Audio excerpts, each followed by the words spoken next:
Իմ պապերը այս գյուղից են, ես էլ որոշեցի գամ, ես արդեն 6-7 տարի տնկել ենք այս ծառերը, տարին մի 4 անգամ գալիս ենք, ոռոգման ջրի հարցը շատ լավ լուծվել է։ Ուշեղ Սարգսյանը Կնիշիկ գյուղում հիմնել է իր այգին, մյուսներն ընդլայնում են իրենց տնտեսությունները, վերանորոգում տները։ Հրաշալի բնաշխարհին միացուրված այս բնակավայրում կյանքն աշխուժանում է գարնան ամիսներին, երբ հերթով գալիս են գյուղատնտեսներն իրենց ընտանիքների հետ։ Մայիս կեսերից, պերջից, հունիսից, նայածում ոնց աստասում, կգանք լսվեն, մեղբապահները կգան, անասնապահները կգան։ Սամսոն Հովանիսյանը Կնիշիկում մշտական բնակություն հաստատած միակ ընտանիքի հայրն է։ Այստեղ են ամբողջ տարին, կնոջ եւ որդու հետ, զբաղվում է անասնապահությամբ, դժգոհ չէ։ Էլի լավ է փորկոսում, գիտի ասեք որտեղ կա զբաղվում ես։ Այստեղ զբաղվում են հիմնականում անասնապահությամբ, հողագործությամբ եւ մեղվապահությամբ։ Ըստ տարբեր վկայությունների Կնիշիկ գյուղն իր պատմության ընթացքում մի քանի անգամ կառուցվել եւ քանդվել է։ Բնակիչները եկել են Նախիջևանից, Արցախից եւ այլ վայրերից։ 1770-ականներից է հիշատակվում։ Գյուղը դե մի քանի անգամ ոնց որ վերաբնակեցվել է, նորից քանդվել, նորից հետ եկել է ամեն ինչը, նաև իր կնողն ա եղել եկեղեցին։ Բայց միշտ հայաբնակ է եղել։ Հա միշտ հայաբնակ է եղել։ 1960-ական թվականներից սկսած տարածքի սողանքի պատճառով բնակչությունը տարիների ընթացքում տեղափոխվել է նոր կառուցվող Արփի գյուղ։ 1975 թվականին Կնիշիկ եւ Արփի գյուղերի մեջտեղում կառուցվել է եւս մեկ գյուղ՝ Մոզրովը, որտեղ եւս բնակություն են հաստատել կնիշիկցիները։ Այստեղ դպրոցն է եղել, մինչև Կնիշիկի ոնց որ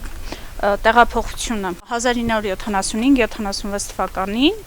տեղափոխվել են Արփի, Մոզրով, որը դրանից հետո է արդեն կառուցվել։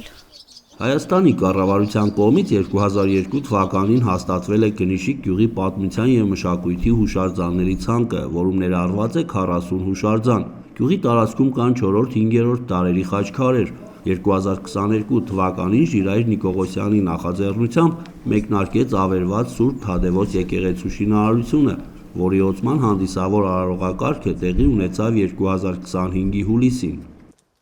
Մի կերպ դռնից մտանք ներս, դուռը ամբողջ հողը լցված, մտանք ներս, ու դից միտքը ծագեց, որ դու վերակառուցվի։ Տենց մի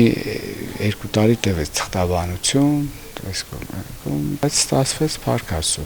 Բացման օրը հենց իմ երեխաներին էլ ստեղ կնքեցինք, այդ արարողությունը բավական մեծ արարողություն է, դուրսը պետական մակարդակով բացում էր, երգիչներ։ Այս տարածաշրջանի երեխաները հաճախում են Եղեգնաձոր քաղաքի եւ Արփի գյուղի դպրոցներ, վերակառուցվել է Կնիշիկ Ագարակաձոր ճանապարհահատվածի մեծ մասը։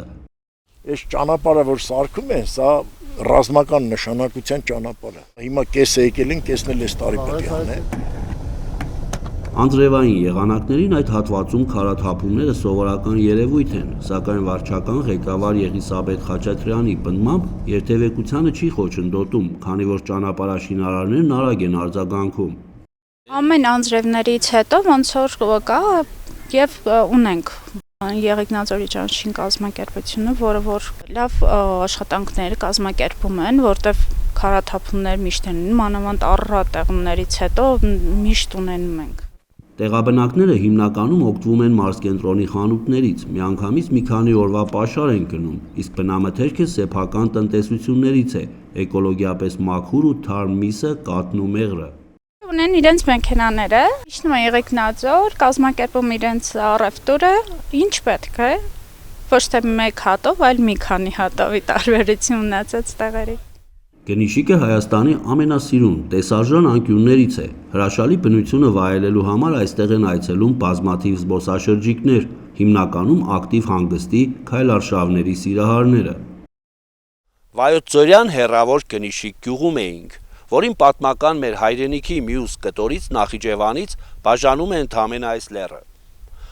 Էդուարդ Մխիթարյան, Համբարձում Պապոյան, Regions TV, Վայոց-Ձոր։